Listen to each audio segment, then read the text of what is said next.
Lionel മെസ്സിയുടെ കേരള സന്ദർശനവുമായി ബന്ധപ്പെട്ട് നടത്തിയ GST തട്ടിപ്പിൽ SIT പ്രാഥമിക അന്വേഷണ റിപ്പോർട്ട് സമർപ്പിച്ചു. GST കമ്മീഷണർക്കാണ് നൽകിയത്. GST കമ്മീഷണർ റിപ്പോർട്ട് സംസ്ഥാന സർക്കാരിന് കൈമാറും. കേസിൽ GST ഉദ്യോഗസ്ഥർ പ്രതികളാകും. ഉദ്യോഗസ്ഥർക്ക് വീഴ്ച സംഭവിച്ചതായാണ് പ്രാഥമിക റിപ്പോർട്ട്. GST വകുപ്പിലെ പ്രത്യേക അന്വേഷണ സംഘമാണ് റിപ്പോർട്ട് നൽകിയത്. മെസ്സിയുടെ പേരിൽ നടത്തിയ തട്ടിപ്പാണ് പ്രത്യേക അന്വേഷണ സംഘം അന്വേഷിച്ചത്. അന്വേഷണത്തിൽ GST ഉദ്യോഗസ്ഥർക്ക് വീഴ്ച സംഭവിച്ചതായി കണ്ടെത്തി. പ്രത്യേക അന്വേഷണ സംഘം റിപ്പോർട്ട് ഇന്ന് GST കമ്മീഷണർക്ക് നൽകി.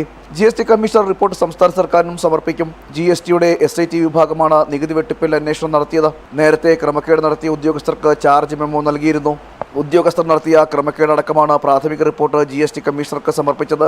അർജന്റീന ഫുട്ബോൾ ടീമിനെയും മെസ്സിയെയും കേരളത്തിലെത്തിക്കാമെന്ന പേരിൽ റിപ്പോർട്ടർ ബ്രോഡ്കാസ്റ്റിംഗ് കമ്പനി നടത്തിയ സാമ്പത്തിക ഇടപാടിലാണ് നികുതി വെട്ടിപ്പ് നടന്നത്.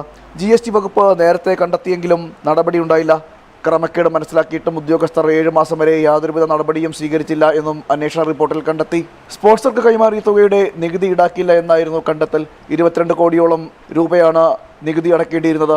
LDF സർക്കാരിന്റെ കാലത്താണ് നികുതി വെട്ടിപ്പ് കണ്ടെത്തുന്നത്. നികുതി ഈടാക്കാൻ ഉദ്യോഗസ്ഥരൊന്നും നടപടി സ്വീകരിക്കാത്തതിലാണ് അന്വേഷണം. ജനം, തിരുവനന്തപുരം.